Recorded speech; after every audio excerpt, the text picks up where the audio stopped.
क़यामत से कबल आखिरी जंग आर्मागेडन। इस जंग में कितने करोड़ इंसान मारे जाएंगे? नाज़रीन गिरामी, आज की इस वीडियो में हम एक ऐसे मौजू पर बात करेंगे जिसने सदियों से इंसान को सोचने पर मजबूर कर रखा है। ये मौजू है जंग हरमजदून या आर्मागेडन। कहा जाता है कि ये जमीन पर होने वाली आखिरी और सबसे बड़ी जंग होगी। बहुत से मज़ाहिब में इस जंग का जिक्र मिलता है और हर मजहब अपने अंदाज में इसकी तफसील बयान करता है। सवाल यह है कि ये जंग कब होगी, कहां होगी और क्यों होगी? क्या ये वाकई दुनिया के खात्मे का सबब बनेगी या ये सिर्फ एक अलामती बात है? इन्हीं सवालों ने लोगों के दिलों में बेचैनी पैदा कर रखी है और आज भी इस पर बहस जारी है। दोस्तों, लफ्ज आर्मागेडन दरअसल इब्रानी जुबान से आया है। इसका ताल्लुक फलस्तीन की एक वादी से जोड़ा जाता है जिसे वादी मजीदू कहा जाता है। आज ये इलाका इसराइल के कब्जे में है। कहा जाता है कि तारीख में इस मकाम पर कई बड़ी जंगें लड़ी गई हैं। कुछ लोगों का ख्याल है कि जो ताकत इस वादी पर काबिज हो जाए वो नाकाबिले शिकस्त बन जाती है।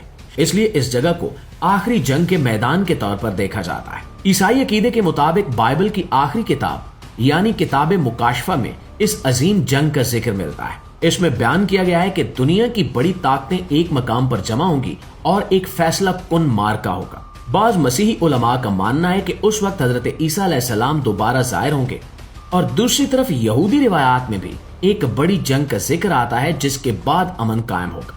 दोस्तों, इस्लाम में भी आखिरी जमाने की बड़ी जंगों और फितनों का जिक्र मिलता है। हदीस में बताया गया है कि कयामत से पहले ऐसे हालात पैदा होंगे जिनमें कत्लो गारत आम हो जाएगा और लोग समझ नहीं पाएंगे कि वो क्यों लड़ रहे हैं। अगर हम मौजूदा दुनिया के हालात को देखें तो हमें कई खित्तों में मुसलसल जंग और बेचैनी नजर आती है। मशरक़ वुस्ता, खास तौर पर फलस्तीन का मसला आलमी सियासत का मरकज बना हुआ है। बड़ी ताकतें एक दूसरे के मुकाबले खड़ी हैं। कुछ दानिशवरों का कहना है कि दहशतगर्दी के खिलाफ जारी जंगें भी इसी बड़े टकराव का हिस्सा बन सकती हैं।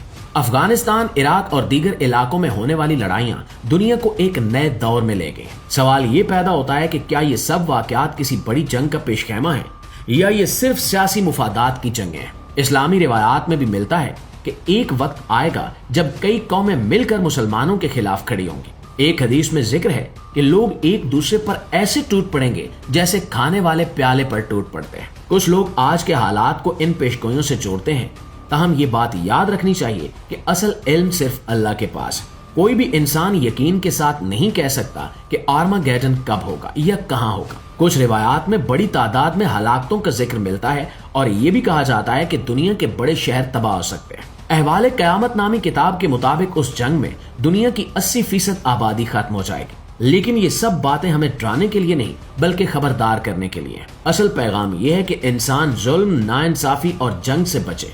अगर दुनिया के लोग अमन, इंसाफ और भाईचारे का रास्ता इख्तियार करें तो बड़ी तबाही से बचा जा सकता है।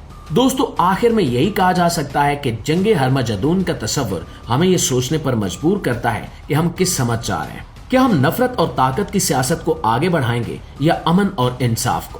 तारीख हमें बताती है कि जंग कभी मसले का मुस्तकिल हल नहीं होती। इसलिए जरूरी है कि हम होश के साथ हालात का जायजा लें, अफवाहों से बचें और इंसानियत को तरजीह दें। शायद यही वो रास्ता है जो हमें किसी बड़ी तबाही से महफूज रख सकता है।